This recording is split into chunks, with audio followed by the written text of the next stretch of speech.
Halo semuanya, perkenalkan nama saya adalah Silvani Angelia Lumantalo, salah satu mahasiswi Sistem Informasi dari Institut Teknologi Dell. Pada kesempatan ini, saya akan mempresentasikan tugas dari mata kuliah Manajemen Proyek Sistem Informasi.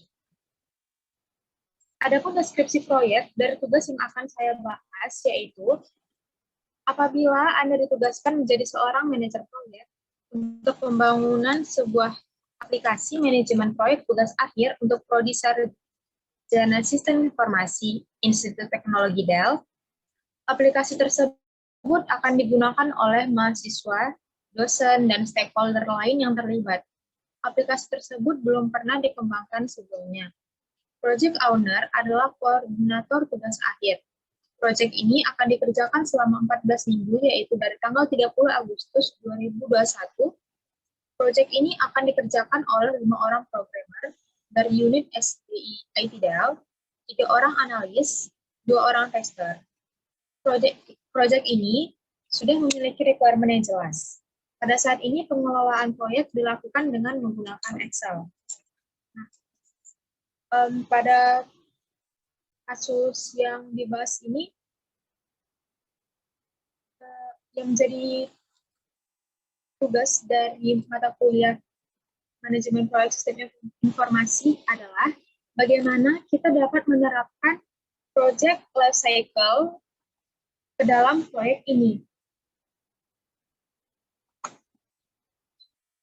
Di sini, saya menggunakan project management tools dan project untuk mengatur tahapan serta scheduling yang akan diperlukan dalam pengerjaan proyek.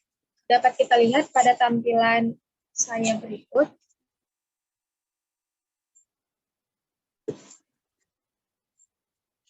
Di sini saya akan coba menjelaskan tahapan dari project life cycle yang telah saya perbuat.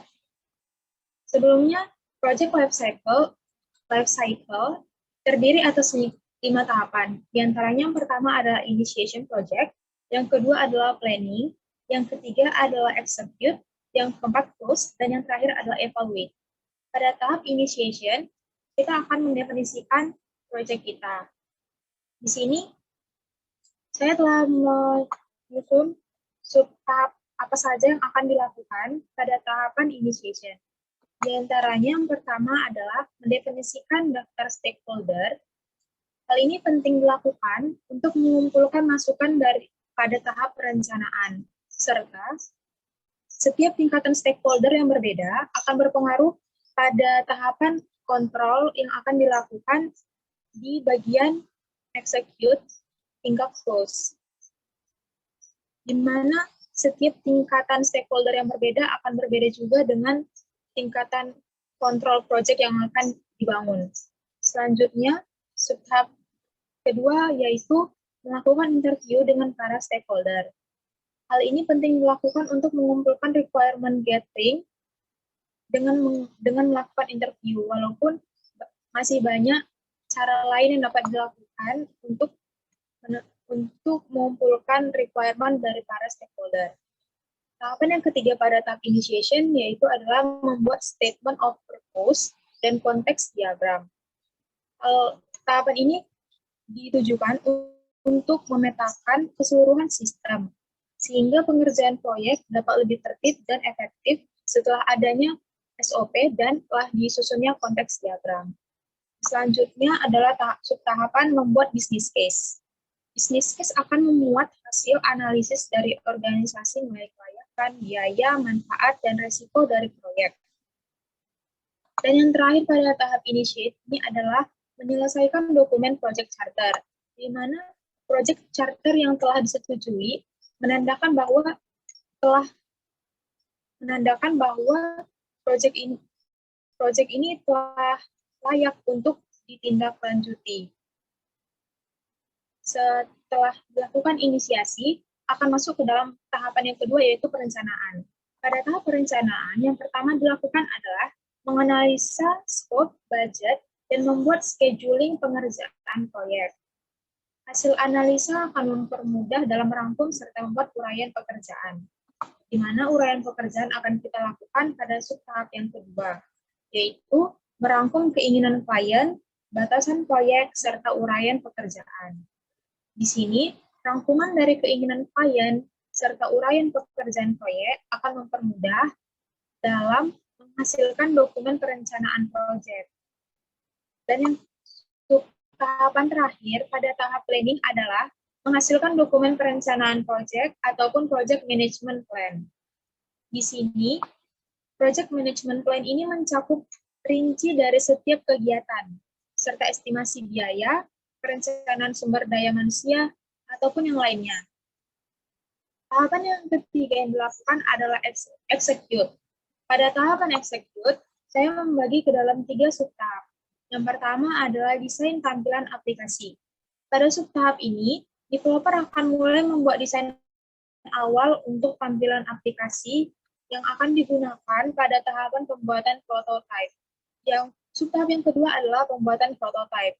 Tahapan pembuatan prototype dilakukan untuk menampilkan model aplikasi yang akan dibangun kepada stakeholder, sehingga aplikasi yang akan dibangun dapat lebih dulu dilihat oleh para stakeholder agar mereka dapat menyetujui apakah aplikasi dengan model seperti ini, dengan tampilan seperti ini, apakah sudah layak ataupun sudah sesuai dengan keinginan mereka atau belum, atau masih ada perbaikan yang harus dilakukan. Subtahap selanjutnya yaitu pembuatan kode program aplikasi.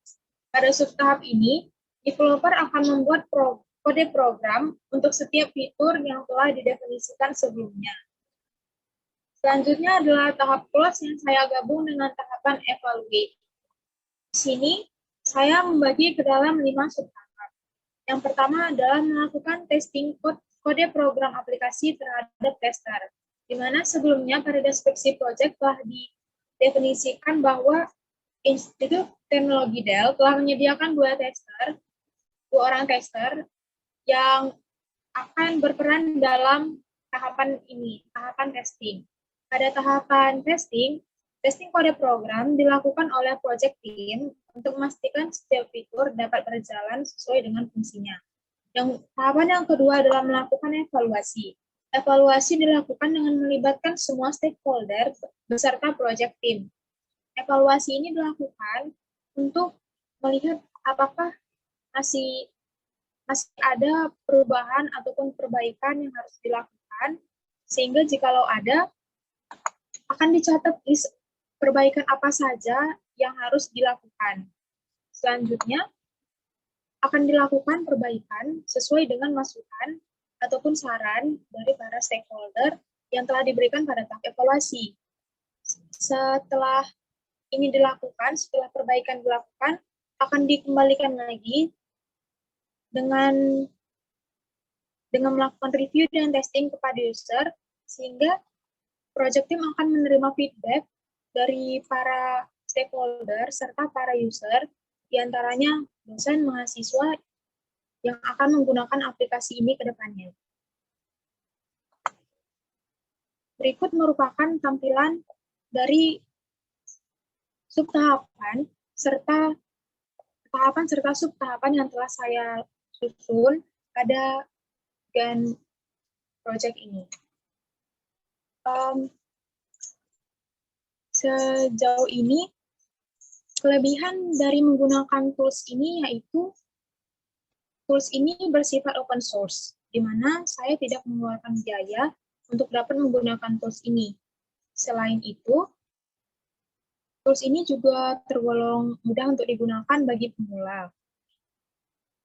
Namun, di antara kelebihan tadi, terdapat juga kekurangan yang dimiliki tools ini, yaitu tools ini tidak mempunyai fitur atau belum mempunyai fitur yang memampukan kita sebagai pengguna untuk berkolaborasi dengan project team, sehingga hasil pekerjaan yang kita lakukan hanya kita yang dapat melihat, dan tools ini lebih baik untuk digunakan dalam melakukan scheduling.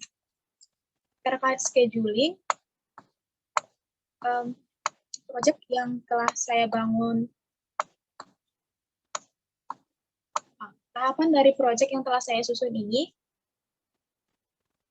akan dimulai dari tanggal 30 Agustus 2021 hingga 8 Desember 2021.